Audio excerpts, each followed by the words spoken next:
તાજેતરમાં લોકસભાના શીતકાલીન સત્ર દરમિયાન દેશના યશસ્વી વડાપ્રધાન વિશ્વના સૌથી લોકપ્રિય નેતા આદરણીય નરેન્દ્રભાઈ મોદી સાહેબના નેતૃત્વમાં દેશના ગ્રામીણ અર્થવ્યવસ્થામાં આમૂલચૂલ પરિવર્તન આવે તે હેતુથી વિકસિત ભારત ગેરંટી રોજગાર આજીવિકા મિશન ગ્રામીણ નવું વિધેયક પસાર કરીને રોજગાર સંબંધિત નવો કાયદો બનાવવામાં આવ્યો છે। સરકાર અનેક લોક કલ્યાણકારી યોજનાઓ બનાવે છે, પરંતુ આપણે ત્યાં રોજગાર માટેની ગેરંટી આપતો કાયદો અને એ વર્તમાન સ્થિતિને ધ્યાને રાખીને દેશમાં સ્વાવલંબી અને ગ્રામોદ્ધારનું સૌથી મોટું કામ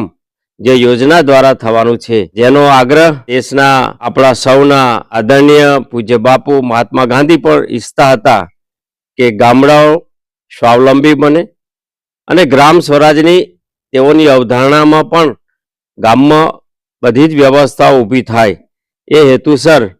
વર્તમાન સ્થિતિને ધ્યાને રાખીને આ એક નવીન કાયદો બનાવવામાં આવ્યો છે। ભૂતકાળમાં નરેગા અને નરેગા એટલે એક રીતે કહી શકાય કે ઇંગ્લિશ નામ સાથે જોડાયેલી આ યોજનાઓ અને 2005થી અને પહેલા પણ આપણે જાણીએ છીએ કે દેશમાં રોજગાર આપવા માટે પહેલા વેતન આપવા માટે અનાજ આપવામાં આવતું કામના બદલે, ત્યાર પછી વેતન આપવામાં આવ્યું, હવે તો એ રોજગાર આપવાના કાયદા આવ્યા, પરંતુ હવે દેશમાં ગ્રામીણ અર્થવ્યવસ્થામાં એસેટ ક્રિએટ થાય, ગામડાઓને અનુલક્ષીને પાણીની વ્યવસ્થા હોય, રોડની વ્યવસ્થા હોય, ઇલેક્ટ્રિસિટી હોય, નાના મોટા ખેતી સાથે સંકળાયેલા ઉદ્યોગો હોય, આ સૌને બળ આપવા માટે અને સ્કિલ ડેવલપમેન્ટને ધ્યાને રાખીને સ્કિલ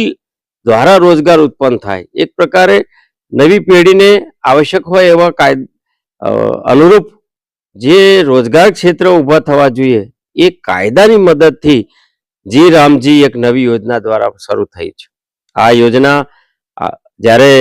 સમગ્ર દેશમાં લાગુ પડી છે ત્યારે ભૂતકાળમાં 100 દિવસની રોજગારી હતી, એના બદલે હવે 125 દિવસની રોજગારી મળશે। દેશમાં જે 100%